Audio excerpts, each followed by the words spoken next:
Assalamualaikum warahmatullahi wabarakatuh. Halo teman-teman semua, lagi pada ngapain nih? Yuk kita dengarkan kisah yang bermanfaat lagi. Hari ini izinkan saya, Ibu Desi, untuk melanjutkan kisah tentang Nabi Nuh alaihissalam di buku 24 Nabi dan Rasul Teladan Utama. Nah, siapa yang udah penasaran kemarin sama cerita yang bersambung? Hari ini Ibu lanjutkan kisahnya ya. Bismillahirrahmanirrahim. Pembuatan kapal. Allah Subhanahu wa Ta'ala telah memerintahkan Nabi Nuh alaihissalam untuk membuat sebuah kapal. Kapal itu berukuran sangat besar. Nabi Nuh alaihissalam segera mengumpulkan semua pengikutnya. Mereka mengerjakan perintah itu bersama-sama siang dan malam. Pembuatan kapal tersebut dikerjakan di luar kawasan tempat tinggal mereka. Tujuannya agar mereka dapat bekerja dengan tenang. Namun sayangnya, kaum kafir tetap saja mengganggu dan mengejek mereka. Hahaha, hai Nuh, kapal itu jalannya di laut, bukan di darat. Bagaimana dia akan berjalan? Hahaha, nanti kalian akan mengetahuinya sendiri, jawab Nabi Nuh alaihissalam singkat.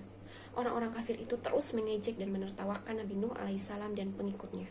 Setiap kali melewati Nabi Nuh alaihissalam dan pengikutnya yang sedang bekerja, kaum kafir itu selalu menyempatkan diri untuk mengejeknya. Nabi Nuh alaihissalam tetap sabar menerima ejekan tersebut. Sebuah kapal besar telah siap.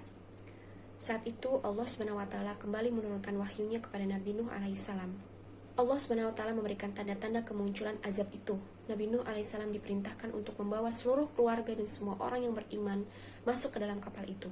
Nabi Nuh alaihissalam juga diperintahkan untuk membawa berbagai jenis hewan yang ada secara berpasangan, juga segala jenis tumbuh-tumbuhan. Dapur mulai memancarkan air. Muncul gelombang-gelombang tanah dari setiap permukaan bumi yang membentuk seperti tungku. Itulah tanda-tanda dari Allah bahwa azab akan segera tiba. Allah SWT membukakan pintu-pintu langit. Turunlah hujan yang sangat deras. Belum pernah ada hujan seperti itu di muka bumi ini. Permukaan bumi pun mengeluarkan air. Semakin lama air semakin meninggi. Gunung-gunung tenggelam. Tumbuhan-tumbuhan dan hewan-hewan, baik yang kecil maupun besar, semuanya hanyut. Angin bertiup kencang. Kapal yang dinaiki oleh Nabi Nuh alaihissalam dan pengikutnya berlayar di tengah-tengah gelombang air bah yang semakin tinggi. Nabi Nuh alaihissalam memperhatikan kaumnya yang terombang-ambing di atas permukaan air. Tiba-tiba dia melihat seseorang yang sangat dikasihinya, putranya. Tubuh anaknya itu tampak timbul tenggelam dipermainkan oleh gelombang. Ketika melihat putranya sedang mengalami kesengsaraan, tergeraklah hati Nabi Nuh alaihissalam untuk mengajak putranya itu menaiki kapal.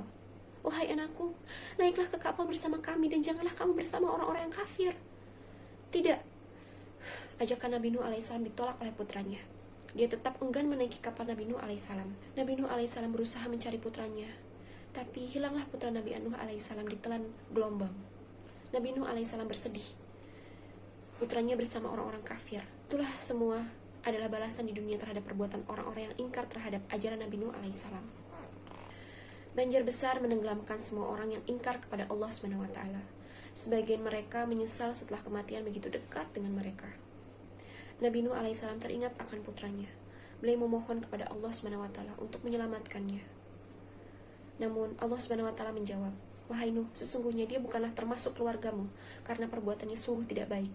Oleh sebab itu, janganlah kamu memohon kepadaku sesuatu yang tidak kamu ketahui hakikatnya. Aku menasihatimu agar kamu tidak termasuk orang yang bodoh. Nabi Nuh alaihissalam pun memohon ampun atas kesalahannya. Sejarah manusia bagaikan kembali kepada masa Nabi Adam alaihissalam, saat bumi masih dihuni oleh keturunan anak cucu dan cicit Nabi Adam alaihissalam saja. Nabi Nuh alaihissalam dan keturunannya menyebar sehingga menjadi berbagai suku dan bangsa. Semua orang yang beriman keluar dari kapal. Mereka bersyukur Allah masih memberikan kesempatan kepada mereka untuk hidup di dunia. Nabi Nuh alaihissalam terus berdakwah sampai Allah SWT menutup usianya. Menjelang wafat, Nabi Nuh alaihissalam memberikan wasiat kepada anaknya. Sesungguhnya aku akan berwasiat kepadamu. Aku perintah dan aku larang kamu dari dua perkara. Pertama, aku perintahkan kamu dengan kalimat La ilaha illallah. Karena jika 7 lapis langit dan 7 lapis bumi diletakkan di satu timbangan dan kalimat La ilaha illallah diletakkan di sisi lainnya, timbangan yang berisi kalimat La ilaha illallah akan lebih berat. Seandainya 7 lapis langit dan 7 lapis bumi adalah sebuah lingkaran kosong, yang memenuhinya adalah kalimat La ilaha illallah.